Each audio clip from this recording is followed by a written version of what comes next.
Okay, well, good evening and welcome to our career exploration. Tonight we have Sade Creach, who is a social worker at the University of Iowa Hospitals, and Lauren Linahon, who is with United Action for Youth, and she's the arts coordinator there. So we're gonna basically give them the stage tonight. We'll ask them some questions. I have some questions prepared, and so we'll go through some of those, but I definitely want to leave time for participants to ask questions too. If they're, if I haven't asked them something that you're dying to know, you can ask it in the chat if you'd like as we're going along, or you can ask it when we get to the very end.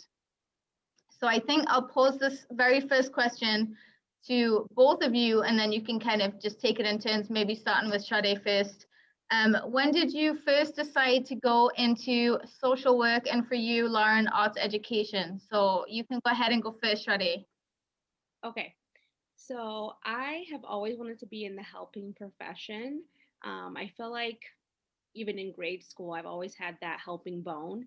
Like a lot of the times, like my friends, if they needed something, I was always there. And it's kind of funny because I was always the one like maybe acting as the referral for them. Like I would call like I don't know, a resource for them just to be like, no, listen, like, no, my friend needs this. And then I've always been a person that someone can talk to. And I've always just had that helping mentality, just wanting to make sure people are okay. Mm-hmm. So it started at a really young age, Mm-hmm. really young. Haven't really changed. Awesome. What about you, Lauren? Yeah, so ever since I was young, I knew that I wanted to help people. I don't know if you want to call it a calling or anything like that, but that's just what I felt so strongly about, was just helping other people. And I loved art ever since I was young, and I think it was in high school when I completely realized that I wanted to go into art education. I love my art teachers from elementary school, junior high, and art school or high school. But I didn't feel challenged enough. And so it started out like me thinking I'm going to become this art teacher who will challenge all different kinds of people, all different skill levels, meet people where they are. But then what happened was I really started understanding like the importance of art in high school, particularly. We all have issues when we're younger. I mean, still, even as adults. And art was a really great way for me to express my issues, without having to get too personal with anyone in particular. But I could like get it out on the paper. I could get it out on the canvas. And I was just like, this is amazing. I want to help other people figure this out. And I've always had this plan of being an art teacher in a school and like teaching the curriculum, but then also like throwing in like a lot of self-reflective stuff here and there. But I think that's really why I got into it. It's like the pure self-expression that you can get out of art. Do you like that you're kind of in that segue between, you're not an art teacher in the school, but you have this you're kind of on the outside looking in. So do you have a little bit more, leeway with some of the things that you can do? For sure. Yeah, there's so many hurdles. I don't know if you can call them hurdles, but there's so many different things that you have to accomplish when you're teaching in a school. You have standards and stuff that you need to achieve at the end of the year. But I really working at UAY, I consider myself still an art educator, but I have so much more freedom. Here we value expression. We don't censor anybody. We have conversations when something comes up and it's like directed at a particular person or something like that. Like it's not completely, I mean, we say uncensored, but we have discussions, right? And I feel like that kind of self-expression is hard to find in a school setting because you are so focused on achieving that standard. Mm-hmm. So Ari and Penelope, based on your art that you do in school, do you feel like it's a lot like everybody has to do the same thing, or are you able to express yourself in a way that you want? You can either type it in the chat, or you can say it out loud, or you can... Well, I haven't done any art in high school yet, but I feel like in junior high we did a lot of different types of art. So I feel like we got to a lot of things, which is good. In my art, we kind of have it like I just had my art class, and each time you do a different thing. Like you could be working on calligraphy one time and everybody would do that, or everybody would do clay, and like everybody would do one project at the same time. So you could maybe express yourself, but within a certain topic. Yeah, there'd be a topic, but you can take it in any direction that you want to. That's cool. That's cool. Mm-hmm. I also did, oh, sorry. I also did a like, I don't know, like another section of art in junior high where you got to do like whatever you wanted and you just did like a big project. Mm-hmm. And that I felt it was cool because you got to like choose whatever type of art or like whatever thing you wanted to do instead of everyone doing the same thing. Yeah. So. It truly felt like a Penelope special, like. Yeah. Nice. All right. Well, and I think this question applies to both of you too. So again, we'll start with Sade and then we'll go to Lauren. So can you tell everybody what your job actually is and what does that mean? Like, what does that mean you do every day? Just to give everyone an idea. For sure. So my title is a social work too, but we're considered case management. And so like a day-to-day basis is kind of making referrals for some of the clients. We work with the population with HIV, people with HIV. And so they can be reoccurring. They could come in, we do it like follow-ups, or they can be newly diagnosed. And so I can, do an assessment with them. And that's just kind of like going over their social history, like their income and their living and just kind of like where they're at in life right now. And off of that, then we can help them and give them different resources if, like maybe they're struggling with housing or a lack of food. And so then we base it off of that. We do a lot of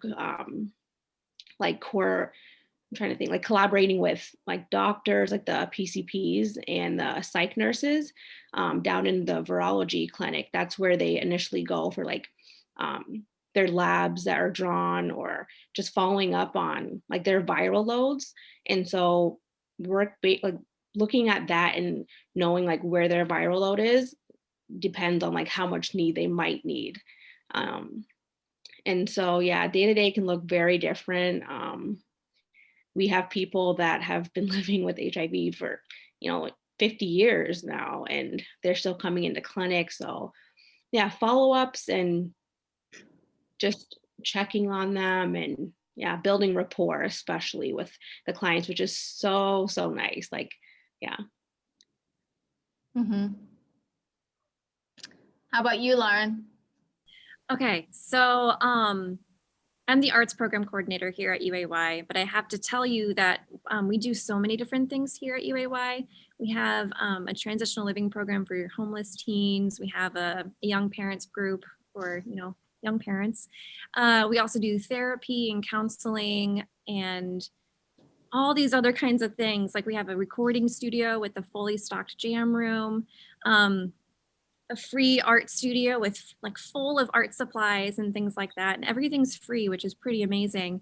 And my job as the arts program coordinator is I kind of oversee the entire arts program. And I feel like it's continuously expanding. And so my day usually is waking up, checking Discord because we've adopted a Discord channel. So a bunch of our regular teens are on there talking, and I'm always curious as to what's going on, and it's always hilarious. We talk about fudge a lot, which is fun. Anyways, but like I have my scheduled programs where I meet with virtually right now. I meet with 3 different 6th grade art groups, and we kind of like go through different kinds of art projects. A lot of it really right now is trying to connect with kids, not necessarily like teaching them like specific art things, but using art as like a gateway or an access to kind of finding out how they're doing. And yeah, there's so many different aspects of my job. I host art shows here. We're having a gallery walk show in March that's coming up. Yeah, so my job, I have my specific programs that I do, but then there's always like random things thrown in because we're always looking for different program opportunities and different grant funding opportunities and things like that. So Yeah. I feel like once you open, I'm just gonna come in and sit on those couches and like get out all the paints, and you really go to town with everything. It's such a cool organization. yeah, and you can't Um, see it right now, but I have like a million beads over in that area that we're going through. So, and So my when you're open, do teens just go in there whenever they want? Like after school, they can just hang out?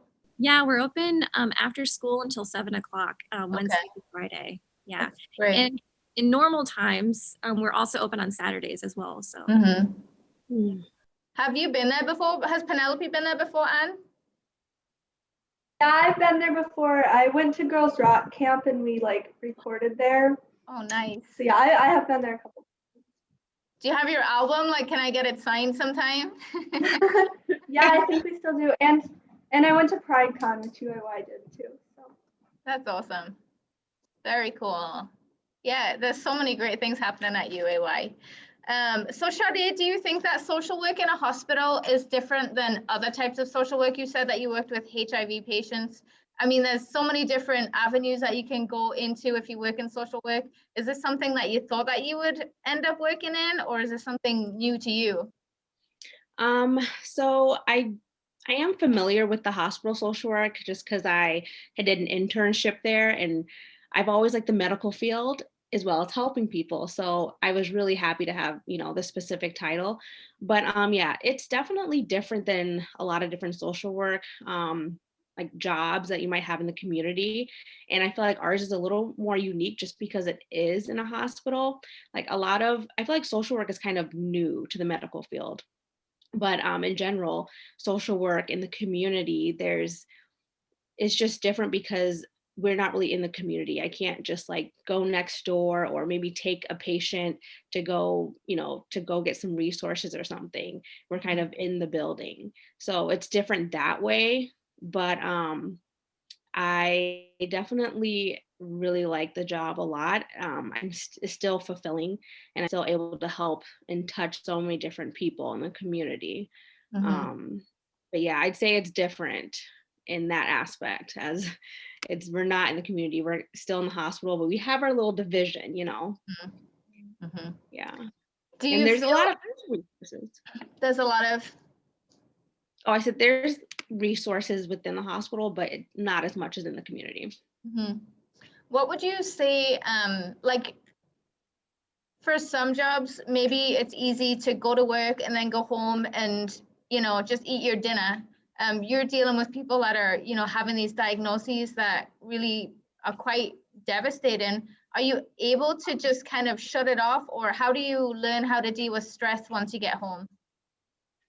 Yeah, I'm glad you mentioned that because yeah, it's a very heavy topic. It's Mhm. life-changing, life-altering for people. It could be devastating for people. But the one thing I do like about my job, I will say, even though it may be heavy one day, it's not like I won't ever see that person again. Like there's different social work titles within the hospital. Like some social workers solely do insurance. Well, I have a caseload, so I get to follow up on the patient. So like if I find something out, or maybe one day they tell me something and I'm like worried about them, I can reach out and call them, and it kind of gives me a reassurance, like, oh my gosh, okay, so and so, he's doing good and I can help him along this way. That's like the biggest reassurance to me, and I love building rapport with my clients. So that's why I'm glad I have like a caseload instead of just, I don't get to know their background story at work, or what's going to happen to them after they leave the hospital. But another thing is just coming home with my family and just kind of turning my brain off, playing with my kids, especially my 2-year-old. She keeps me on my toes. She's so funny. And so like just coming home and being with my family really helps me, like, Yeah, just, yeah, be rejuvenated, I suppose. right. I feel like when you have little ones, you have no choice but to be Yeah. drawn out of it. They're not going to let you think about anything else, but No. listening to them and reading them a story or playing toys or whatever it is. Your brain automatically goes off. Right. I Straight think to the the deep. the nice thing about the two of you kind of paired together is that, you know, you have this capacity to help, but you have very different kinds of jobs. And Lauren, especially for you, when you're working with young people, it's kind of like you have this therapy and you have this input and creativity to kind of allow people to have an outlet that maybe would fester into stress. And Sade, you're kind of getting people when, you know, maybe they have had a diagnosis, but trying to figure out, you know, well, what options do you have? How can we help you, you know, deal with the situation that you're going through? And so to show people like alternative ways that, you know, in our community that people can help and have a capacity to help, I think is beneficial. I know you kind of pointed out just that you loved working with youth, Lauren. What would you say is like the most fulfilling part of your job, and what would you say is the most challenging, stressful? I think, well, I mean, apart from the obvious right now, like the most challenging is not being able to work with people in person. Right. But the most, I love it when I can reach someone who I'll give an example. I won't say names or anything, but like I've, you know, doing art clubs, sometimes I'll have a kid who comes who's like really closed off, really reserved, doesn't really want to say anything. And, you know, I don't poke and pry. I just, you know, I ask them how they're doing, obviously, and then we continue doing our art, but then slowly and surely, like through doing art, they start to open up. And I just love when that happens, because then it kind of gives me a little bit more perspective on who they are as a person. And I feel like doing that, like my goal is to work with younger individuals so that as they go into 7th grade and further on, that they start to utilize the UAY services. And I feel like meeting them in 6th grade and getting them to kind of come out of their shell a little bit really helps them open up in junior high. And I think that's just like one of the best parts of my job. That's awesome. And Penelope, are you at home all the time, or do you go into school right now? I'm doing all online. So All online. And I know Ari is too. And so needless to say, you probably feel a little different this year than you probably ever have in your whole life, right? Things are tough and things are very different. And who knows what it's going to be like when everybody gets vaccinated and you're allowed out again. Things are just going to be strange, right? They're going to be weird. Yeah. We're all just going to keep getting through this though. Yes. Okay, I want to talk a little bit about background and education and kind of like trajectory. So like Sade, for you, what do you need? If somebody wants to be a social worker, did you take special classes to get into social work in high school? Can you do things kind of ahead to prep yourself so that maybe it's not as stressful later on? Is it super hard to get into social work? Like what kind of classes do you think prepared you, and what do you need to be a social worker, do you think? Okay. I would definitely say to maybe lighten the workload a bit. I would take some classes when you're in high school, maybe at the community college, Kirkwood, maybe some math classes, like some college level math or some college level writing, because you're going to have to take those anyways. And when you're doing the actual social work classes, I guess it can be a lot doing gen ed. So if you can knock some of your gen eds out the way, that would, you know, lighten the load and you can focus more just solely on social work.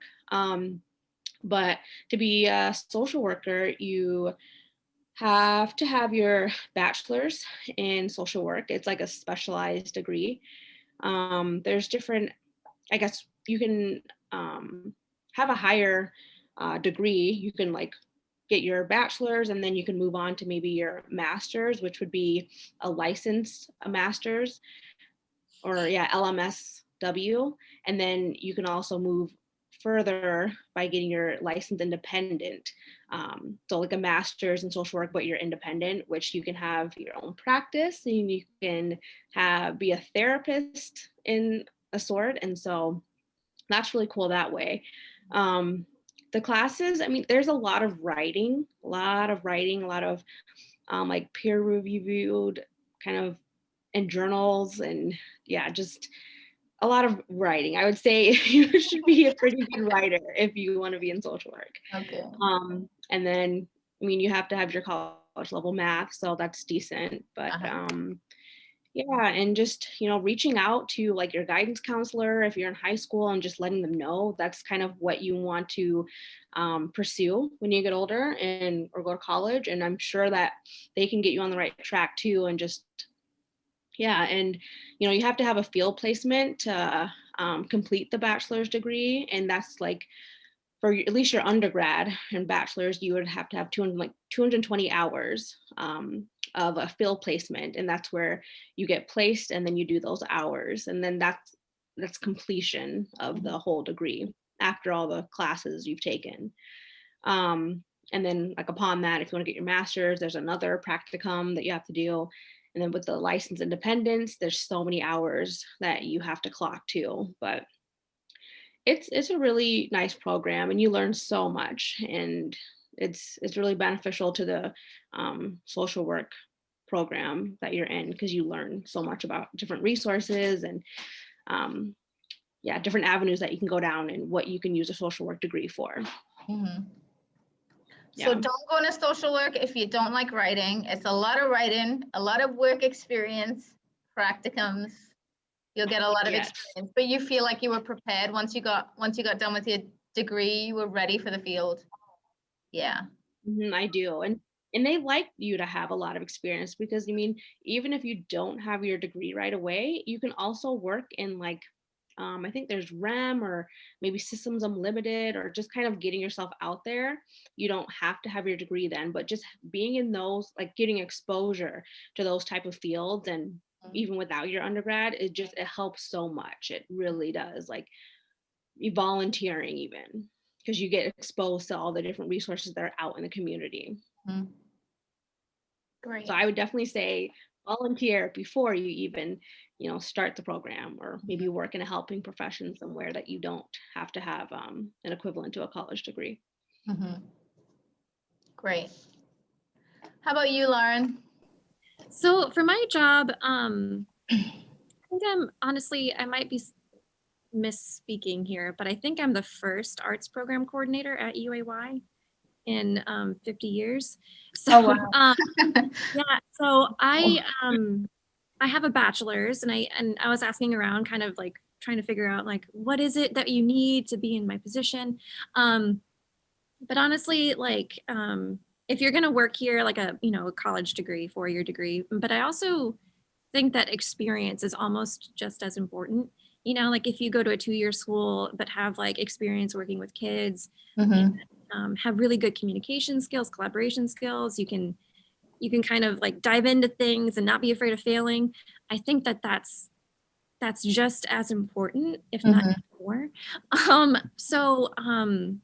Really, like, so I have my yeah, right. So I have my BFA in ceramics, and I have a license to teach art education K through 12, and I'm currently in grad school for some reason. You're doing it all. I know, getting my master's, and that's solely because like I love to learn, and I feel like I'm a life learner.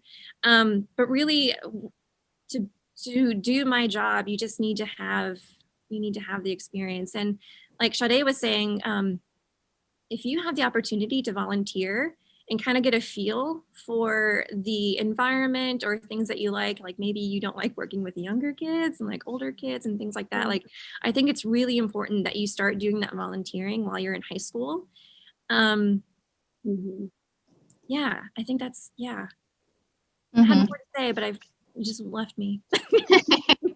I'm going to take just a minute in case either one of you two, Penelope or Ari, have any burning questions that you want to ask. No, it's fine. We'll keep going, but I just want to stop and make sure. Okay, you good. Penelope's good. Are you good, Ari? Yes. Okay. Okay, I'll ask this to both of you too. You kind of, in the beginning, you talked about why you wanted to get into the field. If you could describe some words that would just be good descriptions of the ideal candidate in your field. Like Sade, what makes a great social worker? Lauren, what makes a great arts coordinator? Just think, if people are kind of wanting to explore those ideas, just to kind of think of some of the qualities or characteristics as a human that would, make a great fit for them. So what would you say about social work, Sade? Me. I'm just kidding. Just kidding. You're not Um, vain at all. You just have no, to I'm be just Sade. kidding. No, seriously.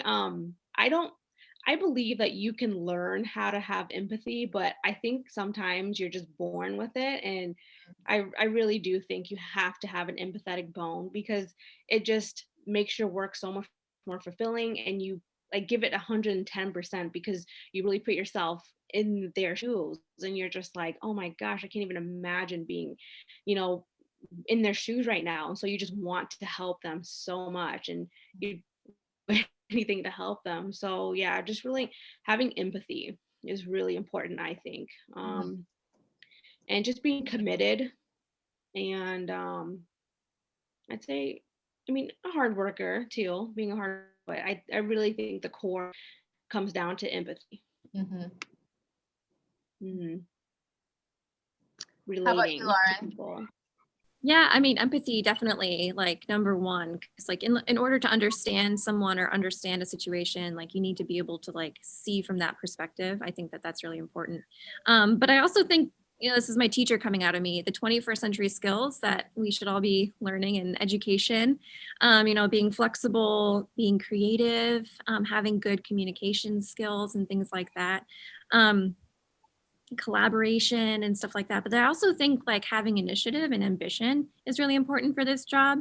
A lot of what I do is, well, since I started working at UAY, a lot of my my position has been really like self-driven, and so you have to have like a focus, or you need to have some good work habits and things like that. And then you also, one thing that I mean with, I always talk about this in regards to art, is you have to be okay with failing. And failure is such a weird word because I feel like it has a bad connotation. It gets a bad rep. So I feel like a failure is just another opportunity to try something new. It's an opportunity to self-reflect. And I feel like that's a really big part of my job, is like taking a risk and being okay with like not doing so well, and then getting back up and then having other people help you like figure out things. So I think there's a lot of teamwork involved as well. So probably too many characteristics. I think the thing for you, Lauren, is that you haven't had like a trail blazed for you or anything. And so you're kind of creating your position right now and kind of setting the groundwork and the foundation for whoever might follow you in the future. Yeah, that's a good way to look at it. How do you both feel I about, will add one more thing. I'm sorry? Oh, I was just gonna add one more thing. Like Sure. what it takes to kind of be a social worker and what type of person. Just having a non-judgmental mentality.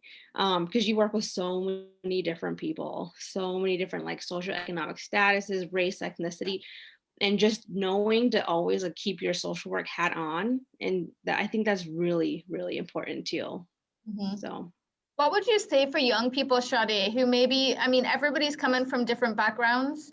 In your organization, do you have a training that, you know, would help to teach that? Or, you know, what if you've come from a very rural island background and then you're thrust into the city? And I mean, how would you explain that to somebody? I do think the School of Social Work, especially at the University of Iowa, where I went, they do a really good job of kind of breaking things down and putting you and just giving you exposure to different populations. There's different like kind of projects that you work on, and then a lot of the topics that we discuss are tailored to just lower incomes, like kind of racial discrimination, just a lot content that kind of just it throws you in there. You have no choice to learn and to like kind of empathize, and you study the history of just discrimination and stuff. So I feel like once you are getting your degree in social work, you're almost thrown into learning all about it, and they do a really good job. So but I'm sure there's going to be trainings, I'm sure, and just seminars and stuff, I'm sure that will come up during this job that I'm going to be able to be a part of, just to learn more. And it's always good to learn more about stuff like this. What would you guys say? I mean, you seem like you had areas of interest and ideas of what you wanted to be when you grow up. What would you say to young people who are they don't really know where to go, and the career person at school, maybe isn't telling them what they want to hear, or, how does somebody find the job that they're supposed to do in their life? What advice would you give to young people who, they want to help people, but they're not really sure where to go? Either one of you can answer that question. I'll go first, if that's okay. I usually tell teenagers, like high schoolers going into college, like, it's okay if you don't know what you want to do going into college. I feel like I didn't know myself until I went to college. I didn't have the opportunity to live freely from judgment of others that I grew up with, right? And so I finally felt like I had the opportunity to kind of sit back and, figure out what it is that I really enjoy doing. And so I always tell teenagers that are going into college who are afraid of not knowing what they're doing, like, that's fine, that's perfect. College is a place where you kind of find yourself. And then if you decide to change your major 3 years in, it's gonna be okay. It's gonna be fine. That's usually what I tell people. Yeah, Anything I would say like put yourself out there. I liked what you said, Abby, just, because sometimes you don't really know yourself until you get to high school, because you've had all these like kind of rigid schedules, like you have to do this, but when you're in college, there's no one telling you to go to class or, what to sign up for. It's all you. So just taking a class that you've never thought about taking, or something that might interest you, take the class. And volunteering, I'd say, for sure. What do both of you have to say on mentorship? Have you ever had a mentor? Have you ever had a special person that has helped guide your career at all? And if so, could you talk a little bit about that? I don't think I've really had a mentorship. Mm-hmm. I feel like there's so many kind of like organizations now that I'm older, like, oh, I would have probably joined that when I was younger, but I guess I didn't really have one. Mm-hmm. One person that I've been, I don't know, well, I guess I can call her my mentor. She's my graduate program director. Her name's Claire Baldus at the University of Iowa. I took some courses with her in undergrad, and I've continued to work with her even a part of UAY, because we do a collaboration between the university and the UAY. It's called School of the Arts, if anyone's interested. It's pretty sweet. So I've continued to work with her over the years, and I've continued to learn things from her. And then one day she asked if I wanted to be a TA for her, and asked me to come to grad school, and I was like, sure. And so now she's my mentor, and I'm continuously learning new things from her. And she's been really helpful in helping me figure out what it is exactly that I'm interested in, and what really hits home with me, and like what my passions are. And so it's been really great to have that kind of person in my life. Mm-hmm. Do you think that where you are right now is where you're gonna be? Or do you think that your career is gonna evolve into other things? Or do you just not know right now? I really, really like where I'm at right now. I feel like there's a lot of just opportunities and so much exposure. There's like, especially tailored to the HIV population, and just knowing that it is really, really fulfilling, knowing how many people I get to touch. And so for now, I am pretty satisfied where I'm at. And I mean, I just started maybe 2 months ago. Very, Just a yeah. newbie. Yes. Maybe I do want to actually volunteer for this organization called Houses. We've done a couple referrals. These two women, they started it themselves, and you can donate your stuff to them. And I've had a client, she was raving about them, and I actually had a Zoom meeting with them today. but she was just showing me her house and how she was so happy. You know, they delivered the furniture to her house, and she just was so thankful. And I just think it would be really cool to start volunteering again. And what is I like what that is the organization called? Called Houses into Homes. Houses in a Home. Houses into Homes. Mm-hmm. Mm-hmm. Yeah. Awesome. And Lauren, you seem like you're also in love with your job.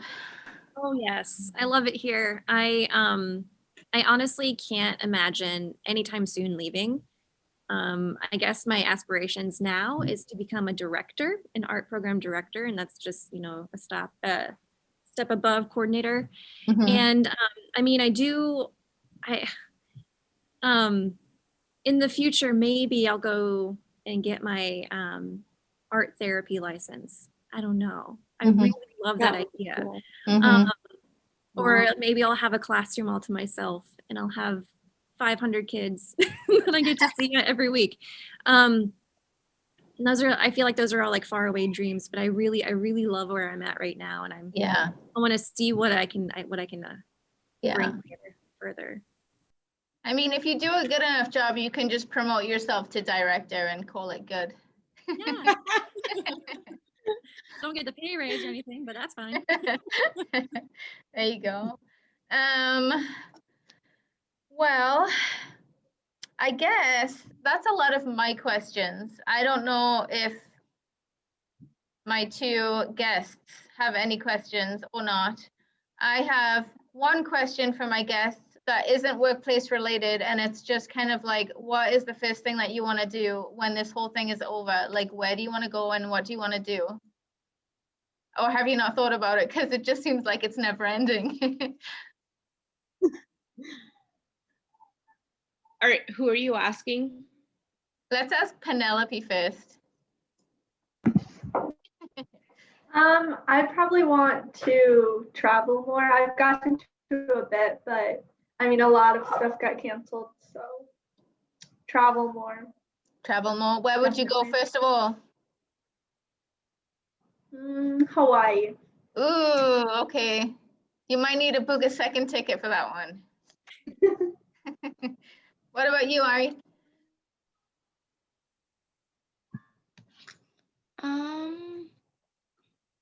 I don't know. Probably travel as well. Travel? Are you gonna go with Penelope to Hawaii? I'm going to California. Oh, okay. This is a California kid. Well, I don't have any other questions. I don't know if my two young adults have any questions, or if Anne has any questions, or if you have any final comments that you would just dying to get off your chest. Otherwise, I just want to say thank you. Oh, I want to That say was yeah, that. you're very really, welcome. really fast. I want to say thank you. I love both to hear of you. about people's jobs, and I feel Yeah, I really I feel like social work is definitely something that I've thought about, so it was cool to know more about it. That's so cool. I love to hear people talk about that and just say social work, because I feel like my niece, she's over 19, she's 20, but she had a social work aspiration, and a couple kids that I do, I feel like they've just wanted to be the helping profession. That's really cool. You should pursue that and maybe start volunteering here and there. You're ninth grade? Yeah. You're in ninth grade? Yeah. Okay. Yeah. That's awesome. I think that's the other thing, like something like an arts coordinator, well, now that Lauren says that there wasn't a position like that before, that's probably why I hadn't heard of it, but something like that I wouldn't think of. And I think just kind of bringing those kinds of positions to young people to say, maybe you love art, but you don't want to be a teacher, or you don't want to be an artist. Well, here's this other thing that Lauren's definitely never going to leave, so you're probably not going to have a good chance of getting a job there, but other places totally might have. Is that Miles? Hi, Miles. So yeah, I mean, if you don't have somebody in the family that's a social worker or an arts coordinator, and you read it in a book, you just don't get a feel for it. But when you can sit down with one and say, oh, what do you do? How's that going for you? It's much more of an idea of whether you'd like to do it or not. And I mean, like Sade said, she's in a hospital, but there are tons of other kinds of social workers that are doing different things in different places of work, maybe similar types of work, but you know, there's so many opportunities. And so that's kind of what I want to do with this program. So I want to thank you for being our pilot program in January, our very first wet in the whistle program. Hopefully as the months go by, you know, next month we're going to have a young entrepreneur. So he is a manager at Culver's, and he has his own streetwear.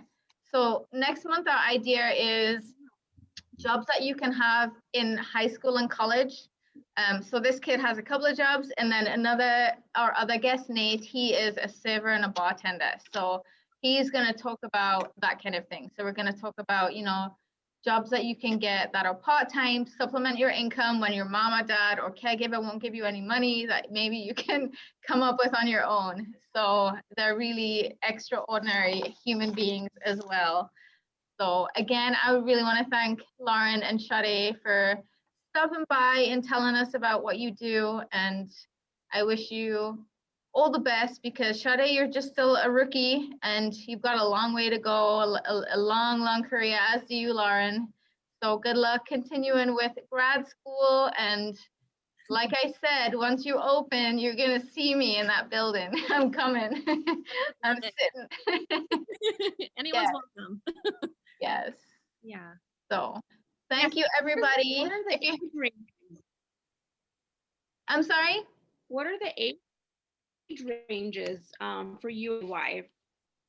Yeah, so our youth center is typically 7th grade through 12th grade.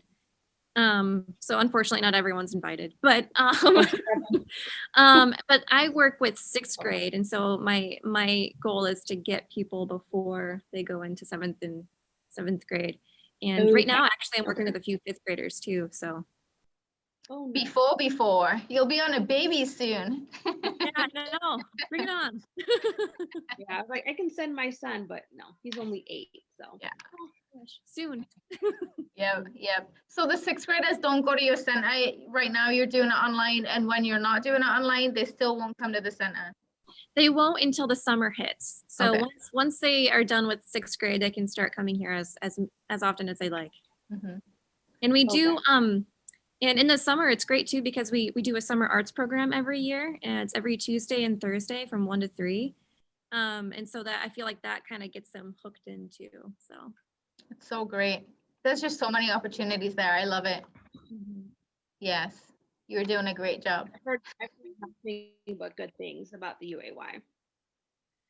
it's a magical place. It is a magical place. I love it. I'm always looking to see what you're doing. All right. Well, thanks again. Thank you. If you have any questions or any comments, just send me an email. But thank you for stopping by, and thanks for sharing.